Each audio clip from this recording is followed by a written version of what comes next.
Trump tariff బెదిరింపుల వేళ ప్రధాని నరేంద్ర మోదీ కీలక నిర్ణయం తీసుకున్నారు. ఆగస్టు 31న ఆయన చైనాలో పర్యటించనున్నారు. షాంఘై సహకార సంస్థ సదస్సుకు హాజరయ్యేందుకు బీజింగ్ వెళ్లనున్నారు మోదీ.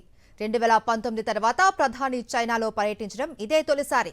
2020 గల్వాన్ ఘర్షణలతో ఇరు దేశాల మధ్య దూరం పెరగడంతో రెండు దేశాల మధ్య కీలక పర్యటనలు జరగలేదు. అయితే ఇటీవలే భారత్ చైనా సంబంధాలు తిరిగి గాడిన పడ్డాయి. 2024 అక్టోబర్లో రష్యాలోని కజాన్లో జరిగిన బ్రిక్స్ సదస్సులో మోదీ జిన్పింగ్ భేటీ అయ్యారు. ఆ తర్వాత సంబంధాలు మరింత మెరుగయ్యాయి. సరిహద్దుల్లో ఇరు దేశాల సైనికులు సంయమనం పాటిస్తున్నారు. కైలాస్ మానస సరోవర యాత్రకు చైనా గ్రీన్ సిగ్నల్ కూడా ఇచ్చింది. ఈ క్రమంలోనే మోదీ చైనా పర్యటనపై గత కొన్ని రోజులుగా చర్చ జరుగుతుంది. తాజాగా ఈ టూర్ ఖరారైంది. చైనాతో పాటు జపాన్లోనూ ప్రధాని పర్యటించనున్నారు.